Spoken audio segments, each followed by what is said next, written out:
a sense of community when you're free. Rolling through the mountains, rolling through the valley, rolling through paradise with me. Good morning, everyone. Well, actually, it's morning for me, but the time you see this, it'll be in the afternoon. My guest today is an owner and founder at Marinaview Homes / Neatfreakz with a Z, Renovations, which I love. Ladies and gentlemen, it's time to meet Manuel Kuni. Welcome to the show, Manuel. Thanks for having me. You're a partner with somebody else, correct? Yes, I'm a business partner from Remco Coesel. He owns and operates Marinaview Homes, and together we operate Neatfreakz Renovations, Inc.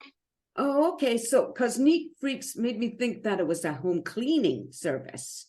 Yeah, so it originated from Neatfreakz Vacuums, which was a long time ago a company who specialized into built-in vacuums for homes. So that's where the neat part comes from, and it kind of sticked. So we're running with it. Very good. May I ask where you're from originally? Because I hear your accent. Yes, I'm originally from Germany. I came to Canada in 2011. Oh, very nice. So when did the business start? So Remco is doing his part for the last forever. He doesn't look like it, but he's I always call him an old man. He's in business for at least 30 years. Okay. And we joined up about like 5-6 years ago, and yeah, ever since we're on a journey together. Very nice. Yeah. So I know that you build, it says the on Facebook, what it says is we build beautiful spaces. Let us create for you. So yeah, so our business model is a bit different than like the really big companies, because we like to be very client oriented, more about their wishes and needs rather than what we can provide, because we can provide whatever the client wants. Sure. Yeah. There are barely any limits other than, like what the city allows, obviously, or what's physically possible. But other than like, if you have a dream and a budget, we will make it work one way or the other. Right. And yeah, so we are trying to basically get people's ideas to life rather than sell them our kitchen or our bathroom, because at the end of the day, we don't have to live in their house. Right. We don't care necessarily. We do care, but we don't really. If they want black ceilings and a black toilet, then we install a black toilet and paint their ceiling black, because it's their house, right? So we're very client oriented, where we try to make it work in their budget and almost with what they're happy with. Now you're based in West Vancouver? Remco lives in West Vancouver. I live in Burnaby, but we work all over the Lower Mainland. Okay, so what experience do you have coming into it? In Germany, I did an apprenticeship as a cabinet maker. Okay. When I was 16, so it's a long time ago now.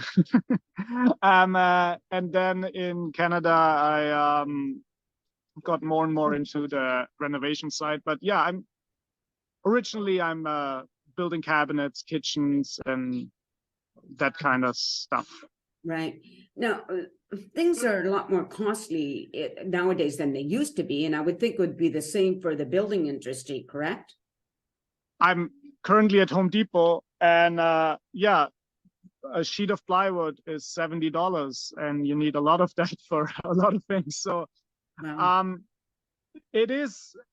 Things are pricey, but at the end of the day, you get what you pay for, because with building materials, especially, just because you get something cheap doesn't mean you save money, if that makes sense. For example, if you choose a building material that takes, let's say, the double amount of time to install, but you got a good deal on the material, you spend way more on labor and therefore get an inferior material and pay more for labor than if in the first hand you would have maybe considered a more expensive material, but that takes half the install time. And then in the end, you get a better product and a cheaper install price. So it's not all about the price. It's about the whole picture, the price with the labor and what you get for that price. Right.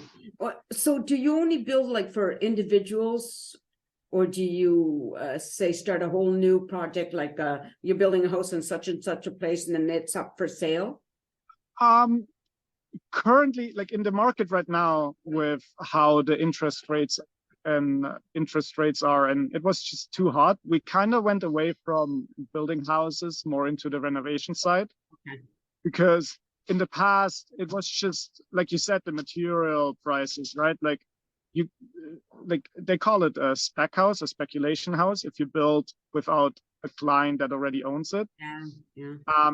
It is very, very risky, and to be honest, it's nicer having a client that has a specific wish they like, because it's a bit more fulfilling meeting people and seeing the excitement before a project, doing a project, and after a project. Right. It is more fulfilling than working for numbers, just trying to stretch a dollar. So that's what we've been doing lately, and it's working for us. So Good. No need to change that at this point in time. Yeah. Have you had any what you would consider really challenging renovations to do? Every renovation has its challenges, and no renovation is the same, right? So there's challenges, and then there's stuff that annoys you. Like the stuff that annoys you is usually unnecessary. It's steps. Sometimes there's so many steps involved sometimes that people don't see. Mm-hmm. Like they leave in the morning, come back in the evening, and for them it looks all the same. But in the meantime, we had to redo everything behind the walls and insulate, and like for them, it's not perceived value. People like to see perceived value, where they come home and suddenly everything is tiled, and they're like, oh wow, like like, oh, I'm getting something for my money. But it takes a long time to get a tile ready. Right, for sure. So the preparation part is mostly more time intensive than the rest of it, right? Like to get a wall paint ready is way more timely than just painting it. Right. What about, I know like people sometimes can be unreasonable in their expectations, or they want a certain thing done, and you would have to tell them, listen, I could do that, but it's not really going to work. Do you ever have issues like that where they really? Oh, definitely. Yeah. But it starts with setting expectations from the get-go. Right. So Remco tells me that I'm no fun, but I'm very upfront with clients about what's possible and how it's possible. And so Remco and I are a good team in that sense, where he's very good in designing things, and I'm more on the practical side, and I want it to like all work out and that the client has the expectations. So I'm just, for an example, the client comes and says, oh, I found a tile for my shower floor and it's a shiny tile. Then the first thing I tell him, like, you could slip on that. Yeah. You don't have to, but you could. Yeah, exactly. You want to take. So it's all about setting expectations, and then you tell them the pros and cons, and then at the end of the day, it's their house, right? Right. Yeah. So it's all about setting expectations, letting the client know when there will be problems, and also make them part of the solution. Yeah. Like brainstorm with them, like, these are the options we have. This is the price point for option A. This is the price point for option B. And if people are involved and they have a say in it, they are way better in taking information in than rather you come to them afterwards like, oh, I need $2,000 more because this went bad. Right. And no one likes that, right? But if I approach you from the beginning saying like, listen, here's the problem, here are the options, let's tackle this together, then the client is involved and is overall way happier. Everybody's But happy. some people take criticism, but not criticism, but some people take news better than others, right? Like, we're all humans, so we all have to, just make it work with each other. And so overall, we have all of our clients are very nice clients, because we do filter out clients before we take jobs. Because if it doesn't work for us, then there's no point in just forcing it, you know, like we're all a team. The client is as much involved as we are. And yeah. Without giving me any names, are there any clients that you really can, like, were memorable to you? Like, oh yes, this person, I remember they wanted Oh, I remember all of our clients are memorable for sure. Some more like, we consider our clients friends by the time we are done a renovation. Like, we have a lot of clients that call us back for other little stuff, and it's so nice seeing them. Or like, I have a young daughter who is now 14 months, and like a lot of our clients met her when she was like 2 weeks old, and now they see her a year later, and it's just great to bump into people in Burnaby that we worked for, and just to catch up. Right. You know, it's interesting because I do this quite often. Sometimes it's in person, but a lot of like this, and it's like a lot of my people that I interview, I feel are like now my friends. So I understand that, right? You just connect with people. And it doesn't happen all the time, right? Yeah, of course. Some people are very professional and they want to keep it that way, and that's fine too. Like, overall, it is nice seeing people's dreams kind of come true and seeing how they're excited. Yes. And yeah. Have you ever been given like free reign to do what you want? And when it comes to renovations, I mean, of course. Yeah. Mostly. So our clients listen to us because we are the experts, right? Yeah. So because we are involved from the beginning, it is sometimes easier to tell them, like, you shouldn't go with this design idea, because down the road you will run into things that will get way more expensive or overcomplicated. So because we can steer clients from the get-go into like what we think is the right direction for them, it's much easier to do that, rather than us coming in and they're having like, oh, this is the design, this is what I want to use, make it work. Right. not every product works for every space, right? Yes, absolutely. One of the things I was thinking, like, you know, like a lot of people, I've lived in different places, and I think sometimes things are not practical. Like, people want things, but you think afterwards, like, or I know you suggest to them now, maybe that's not gonna work.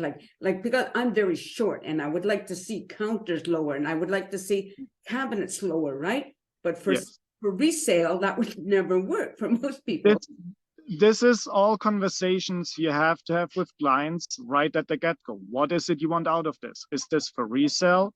Is this for you? Is this your forever home? We're just doing a kitchen, a brand new kitchen in Langley, and the lovely lady and her husband living in the house bought it brand new 35 years ago, and they were never planning on leaving, and she's now finally getting her dream kitchen. So we're very carefully listening to all the input she has, and design her kitchen, right?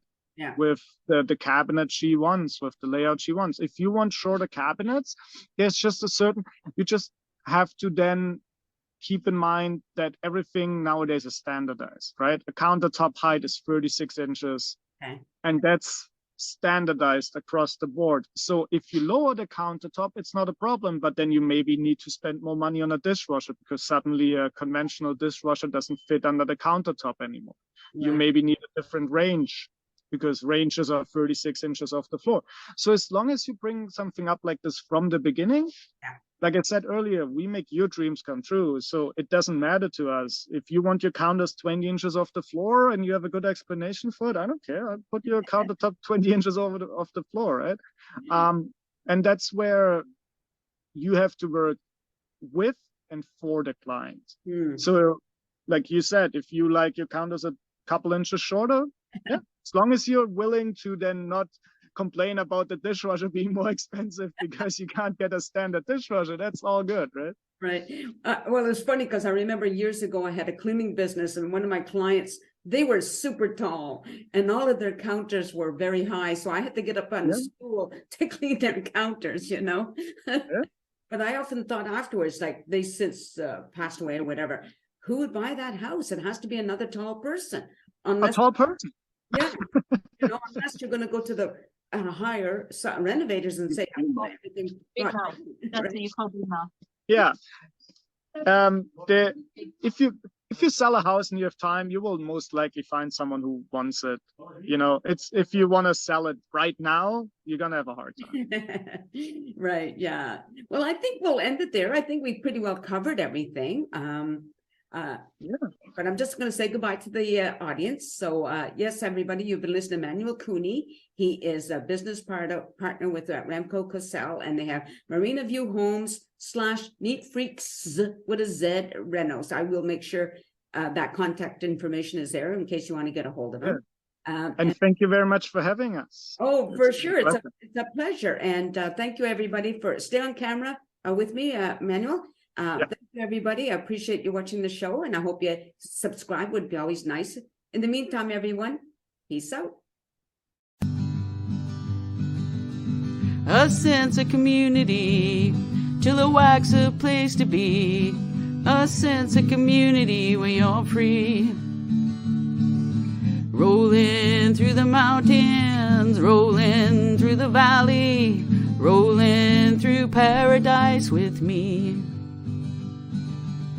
It's multicultural, you're sure to see it all. Chilliwack's the place to be, you'll see. Come party in the park, go dancing after dark. Chilliwack's the place to be, you'll see.